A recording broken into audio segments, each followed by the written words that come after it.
তোরা একটু আগে আসো, সামনে একটু আগে আসো।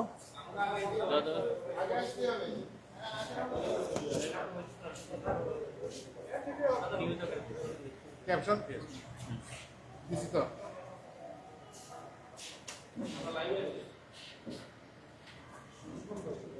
সময় কি ব্যাক করব?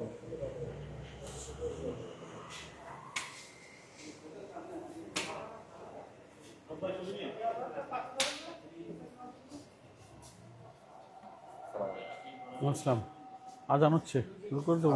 শেষ করতে মানে আজানটা শুরু করে।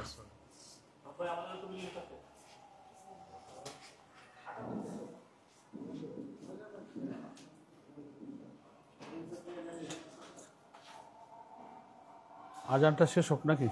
আজানটা শেষ। আজান তো তোমাদেরও ক্যাচ হবে মাইক্রোফোনে।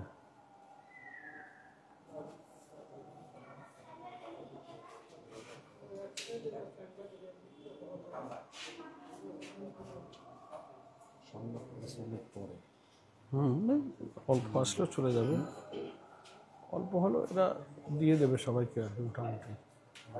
সময় অনেক পরে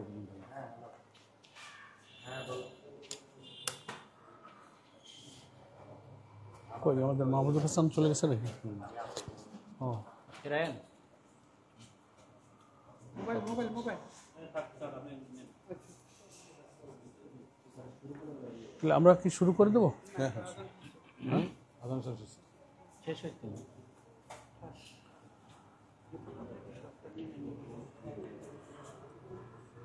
আসসালামু আলাইকুম রহমতুল্লাহি ওয়া বারাকাতুহু।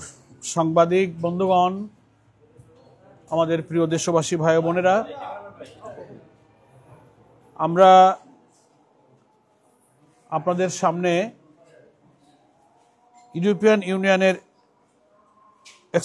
এক্সপ্লোরেটরি মিশন 2025 অর্থাৎ ইলেকশন অবজারভেশন একটা টিম এসছে ইউরোপিয়ান ইউনিয়নের।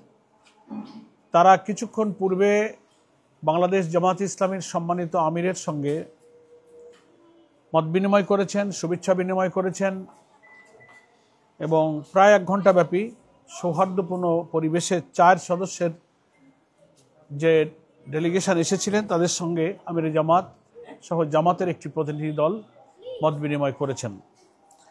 বাংলাদেশ জামাত ইসলামীর সম্মানিত আমিরের সঙ্গে এই আলোচনায় যারা উপস্থিত ছিলেন আপনারা দেখতে পাচ্ছেন আমাদের কেন্দ্রীয় নির্বাহী পরিষদের সদস্য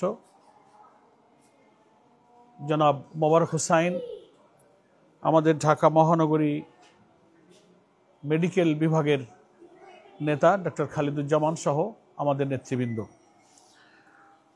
ইউরোপিয়ান ইউনিয়ন এক্সপ্লোরেটরি মিশন 2025 অর্থাৎ তাদের যে ইলেকশন অবজারভেশন টিমের যিনি চিফ অব দ্য ডেলিগেশন ছিলেন মিট্টি বাকেন, তিনি সেই ডেলিগেশনের চিফ ছিলেন। তো আলোচনায় মূলত ওনারা এটা আমির জামাতের কাছে বলতে চেয়েছেন যে আসন্ন জাতীয় সংসদ নির্বাচনকে ইউরোপিয়ান ইউনিয়নের যে টিমের পক্ষ থেকে সারা দেশে অবজার্ভ করা হবে, পর্যবেক্ষণ করা হবে, সেই ব্যাপারে রাজনৈতিক দল এবং স্টেক হোল্ডারদের সাথে তারা মত বিনিময় করার জন্য এসেছেন এবং 7 সদস্যের একটা ডেলিগেশন তারা বাংলাদেশে এসেছেন। বিভিন্ন রাজনৈতিক দল এবং স্টেক হোল্ডারের সঙ্গে ওনারা মত বিনিময় করছেন। প্রথমেই আমির জামাত যে অসুস্থতার পর, অপারেশনের পরে সুস্থ হয়ে তিনি এই সাক্ষাতে এসেছেন, সেই শারীরিক খোঁজখবর তিনি নিয়েছেন এবং আমির জামাতকে দেখে ওনারা অত্যন্ত সন্তুষ্ট এবং সন্তোষ প্রকাশ করেছেন যে তিনি এখন ভালো আছেন এবং তিনি কাজের জন্য ফিট হয়েছেন শারীরিকভাবে। এ ব্যাপারে আমির জামাতকে তারা ধন্যবাদ জানিয়েছেন। 2008 সাল থেকে ইউরোপিয়ান ইউনিয়নের পক্ষ থেকে এদেশের ইলেকশনগুলো বিশেষভাবে মনিটর করা হচ্ছে, সেই ইতিহাস ওনারা তুলে ধরেছেন এবং বাংলাদেশের পক্ষ থেকে ইউরোপিয়ান ইউনিয়নের এই ইলেকশন অবজারভেশন টিমকে দাওয়াত দেওয়া হয়েছে এবং ওনারা বাংলাদেশের 64টি জেলায় আগামী নির্বাচনে পর্যবেক্ষণ করতে চান। আমির জামাত প্রশ্ন করেছেন আপনারা কি সারা দেশে কিভাবে অবজার্ভ করবেন। ওনারা বলেছেন যে আমরা প্রত্যেকটি জেলায় একজন প্রতিনিধি পাঠাবো আর একটা টিম সব জায়গায় তারা মুভ করবেন, এভাবেই ওনারা করবেন এবং নির্বাচনের পর তাদের ইলেকশন অবজারভেশনের ব্যাপারে ডিটেলস খুঁটিনাটি একটা রিপোর্ট তারা জাতির সামনে, দেশবাসীর সামনে পেশ করবেন। এবং ওনারা বলেছেন যে আমরা নির্বাচন পর্যবেক্ষণের ক্ষেত্রে আমরা প্রফেশনালিজম, তারপর হচ্ছে একেবারে নিউট্রাল এবং ফ্রি ফেয়ার ইলেকশনের জন্য আমরা পেশাদারিত্বের সঙ্গে এই নির্বাচনগুলো পর্যবেক্ষণ করব। এবং আমির জামাত বলেছেন যে শুধু আপনার ইলেকশন অবজারভেশন করবেন এটা আমরা চাই না, আমাদের নির্বাচন সুষ্ঠু, গ্রহণযোগ্য, নিরপেক্ষ করার জন্য প্রয়োজনীয় টেকনিক্যাল সাপোর্ট আপনারা দেবেন, কারিগরি সহযোগিতা যেন আপনারা দিতে পারেন, সেটাও আমির জামাত এই ডেলিগেশনের কাছে তারা অনুরোধ জানিয়েছেন।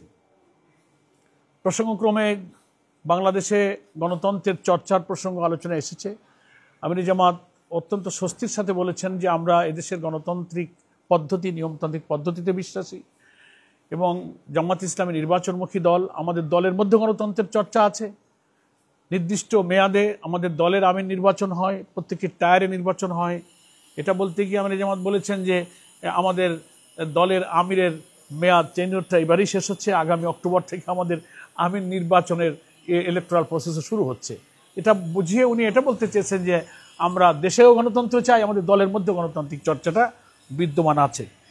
তারা জানতে চেয়েছে জামাত ইসলামী নির্বাচনে প্রার্থী বাছাই প্রক্রিয়া কিভাবে করে, আপনারা কতটা করেছেন। সেটা আমাদের যে নির্দিষ্ট পদ্ধতি আছে যে আমরা একেবারে দলের গ্রাসরুট থেকে মতামত নিয়েছে যে আমরা একদিকে দলের ভেতরে গ্রহণযোগ্যতা, আবার পাবলিকের কাছে গ্রহণযোগ্যতা, দুইটাকে মিলিয়ে প্রার্থী বাছাই করি। এই প্রার্থী সিলেকশনের সিস্টেম সম্পর্কে আমির জামাত তাদেরকে অবহিত করেছেন। প্রবাসীদের ভোট সম্পর্কে, ভোটাধিকার প্রয়োগের পদ্ধতি সম্পর্কে ওনারা জানতে চেয়েছেন।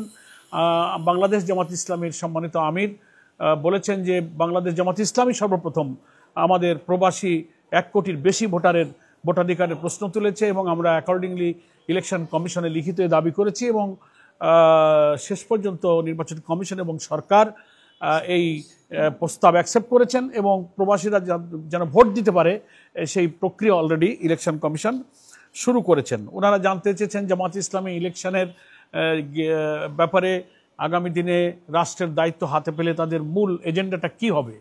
আমির জামাত 3টা কথা বলেছেন। আমরা এদেশের শিক্ষা ব্যবস্থাকে নৈতিকতা, মোরালিটি, উৎপাদনমুখী, টেকনিক্যাল, কারিগরি, দক্ষতা, বৈষয়িক, মানবিক সব দিক থেকে একটা নাগরিক যোগ্য হতে পারে এমন শিক্ষা ব্যবস্থা আমরা প্রোভাইড করব। আমরা করাপশন ফ্রি সোসাইটি, সমাজের সর্বস্তরে দুর্নীতি চেপে বসেছে, আমাদের হাতে রাষ্ট্রের দায়িত্ব আসলে আমরা দুর্নীতিমুক্ত একটা সমাজ গড়ব। আর আমির জামাত বলেছেন যে সোশ্যাল জাস্টিস, সামাজিক ন্যায় বিচারের দারুণ সংকট আমাদের এই সমাজে। এই প্রসঙ্গে তুলতে গিয়ে বিগত 15 বছরের ফ্যাসিস্ট রিজিমের প্রসঙ্গ তিনি এনেছেন, কিভাবে মানুষ ডিপ্রাইভড হয়েছে, অধিকার বঞ্চিত হয়েছে, তারা নির্যাতিত হয়েছে, ভিন্ন মতের উপরে জুলুম হয়েছে, জামাত ইসলামীর অফিস বন্ধ করা হয়েছে, নেতাদের গ্রেফতার করা হয়েছে এবং আমির জামাত সহ আমরা অনেকে কারাগারে ছিলাম। ওনারা স্মরণ করেছেন যে 23 সালে ইলেকশন অবজারভেশনের জন্য ওনারা এসেছিলেন, তখন আমির জামাত বলেছেন তখন তো আমরা কারাগারেই ছিলাম, আমাদের পক্ষে আমি নিজে সহ আমির জামাত আমরা কারাগারে ছিলাম, সেটা আমির জামাত বলেছেন এবং আমাদের পক্ষে আমাদের ডেপুটি আমির ডক্টর তাহের এই ডেলিগেশনের সঙ্গে দেখা করেছিলেন, সেই স্মৃতিটাও তিনি স্মরণ করেছেন। ফলে এই সব আলাপ আলোচনা আমাদের মধ্যে হয়েছে এবং আগামী ফেব্রুয়ারিতে ইলেকশন হওয়ার ব্যাপারে আমাদের চিন্তা ইচ্ছা জানতে চেয়েছেন। আমির জামাত অত্যন্ত দৃঢ়তার সাথে বলেছেন আমরা ফেব্রুয়ারিতে ইলেকশনে যেতে চাই, প্রোভাইডেড আমাদের যে রিফর্ম প্রপোজালগুলো জুলাই সনদের আইনি ভিত্তির মধ্য দিয়ে এই নির্বাচনটাই এর ভিত্তিতে হইতে হবে, তাহলে নির্বাচন ফেয়ার, ফ্রি এবং ক্রেডিবল হবে, এটা আমির জামাত বলেছেন। এরপরে বলা হয়েছে যে আমাদের ব্যাপারে সারা দুনিয়াতে এবং দেশের ভেতরে বাইরে কিছু মিস ইনফরমেশন, ডিসইনফরমেশন হচ্ছে, সেসব বিষয়ে আমির জামাত তুলে ধরেছেন, ওনারাও এটা স্বীকার করেছেন। নেক্সট আমাদের সর্বশেষ আমির জামাত যেটা ওনাদেরকে শুভেচ্ছা জানিয়েছেন যে আপনারা এখানে এসেছেন, আমরা আমাদের মতামত দিতে পারলাম, আমরা খুশি হব যে এই নির্বাচন নিরপেক্ষ করার ব্যাপারে যদি আপনারা সম্পূর্ণ পেশাদারিত্ব এবং নিরপেক্ষতা অবলম্বন করেন এবং এই নির্বাচনকে সুন্দর করার জন্য কারিগরি সহযোগিতা করেন। এবং ওনারা আশাবাদ ব্যক্ত করেছেন যে আগামী মাসে ওনারা আরেকবার দেশে আসবেন এবং নির্বাচনের তফসিল ঘোষণার আগেই আরও বিভিন্ন বিষয়ে বিভিন্ন দল এবং স্টেক হোল্ডারের সঙ্গে ওনারা আরও কিছু ঘনিষ্ঠভাবে মত বিনিময় করবেন। তো খুব সংক্ষেপে প্রায় 1 ঘন্টার মত বিনিময় তো খুব শর্টে আপনাদের সামনে আমি পেশ করেছি। আমরা ওনাদের প্রতি আমির জামাত সন্তুষ্টি প্রকাশ করেছেন এবং খুব সৌহার্দ্যপূর্ণ পরিবেশে আমরা আলোচনা করেছি এবং ওনাকে আমরা বিদায় জানিয়েছি। আপনাদের সকলকে ধন্যবাদ। আসসালামু আলাইকুম রহমতুল্লাহ বারাকাতুহু। না, পিয়ার পদ্ধতির বিষয়ে ওনারা কোনো প্রশ্ন করেননি, আর আমির জামাত এই প্রশ্ন তোলেননি। বিএনপির সঙ্গে কোনো আলোচনার প্রশ্ন ওনারাও তোলেননি, আমরাও এখানে আলোচনায় উত্থাপন করিনি। সকলকে ধন্যবাদ। হ্যাঁ, সেটা আমাদের স্পেনের রাষ্ট্রদূত এসেছিলেন, তাদের সঙ্গেও আমাদের যা এগুলো বললাম এই জাতীয় আলোচনায় ওখানে ওনাদের সঙ্গে স্থান পেয়েছে। সকলকে